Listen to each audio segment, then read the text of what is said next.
नमस्कार, आप देख रहे हैं भारत एक्सप्रेस और मैं हूं आपके साथ आंचल मित्तल। देश के नामी उद्योगपति अनिल अंबानी एक बार फिर प्रवर्तन निदेशालय के रडार पर है। 17,000 करोड़ रुपए के कथित लोन घोटाले के मामले में ईडी ने उन्हें समन भेजते हुए 5 अगस्त को दिल्ली स्थित मुख्यालय में पेश होने को कहा है।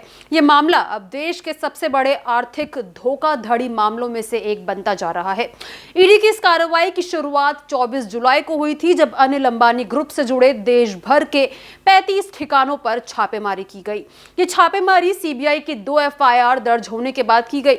जांच एजेंसी को इस केस में national housing bank, SEBI, NFRA यानी कि नेशनल फाइनेंशियल रिपोर्टिंग अथॉरिटी और बैंक ऑफ बड़ौदा जैसी बड़ी संस्थाओं से महत्वपूर्ण दस्तावेज और जानकारी मिली है। अभी पूरा मामला क्या है वो बताते हैं। तो ईडी की शुरुआती जांच में सामने आया कि 2017 से 2019 के बीच अनिल अंबानी ग्रुप को यस बैंक से करीब 3,000 करोड़ रुपए के लोन गलत तरीके से दिए गए।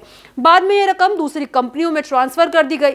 शक है कि ये सब एक संगठित साजिश के तहत किया गया, ताकि बैंकों, निवेशकों और आम जनता के पैसे का दुरुपयोग किया जा सके।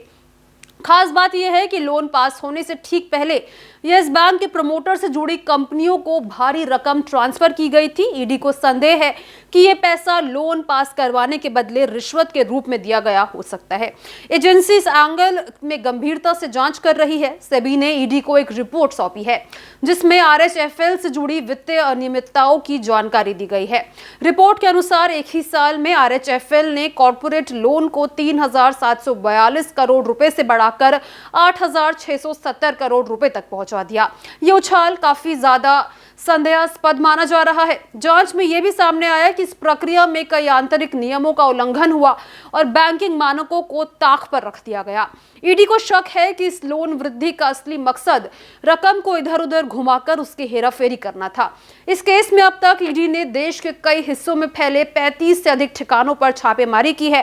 कार्रवाई के दौरान जांच एजेंसी के हाथ ऐसे दस्तावेज लगे हैं जिनसे 50 कंपनियों और 25 से अधिक लोगों की संदिग्ध भूमिका सामने आई है। ये सभी मनी लॉन्ड्रिंग कानून की धारा 17 के तहत जांच के दायरे में है। ईडी का यह दावा है कि यह सिर्फ कॉर्पोरेट धोखाधड़ी नहीं, बल्कि यह गहरी वित्तीय साजिश है, जिसमें निजी कंपनियों के साथ साथ बैंक अधिकारियों और प्रमोटरों की मिलीभगत भी शामिल हो सकती है। जांच में यह भी देखा जा रहा है कि क्या इस पैसे का उपयोग कहीं राजनीतिक फायदे के लिए या विदेशों में संपत्तियां खरीदने के लिए किया गया। अब अनिल अंबानी को पूछताछ के लिए समन भेजा गया है। उनसे पूछताछ के बाद इस केस में कई और अहम नाम सामने आ सकते हैं। ईडी को उम्मीद है कि इस हाई प्रोफाइल पूछताछ के बाद पूरे फर्जीवाड़े की परतें खुलेंगी। सरकार इस पूरे मामले को गंभीरता से ले रही है और संकेत दिए है कि किसी भी बड़े नाम को छोड़ा नहीं जाएगा। ये कार्रवाई न केवल कानून के लिहाज से, बल्कि देश के वित्तीय सिस्टम की पारदर्शिता के लिए भी एक अहम कदम माना जा रहा है। तो इसको लेकर आपकी क्या राय है? आप अपनी राय कमेंट बॉक्स में जरूर शेयर करें। साथ ही इसी तरह की तमाम खबरों के लिए हमारे चैनल को जरूर सब्सक्राइब करें।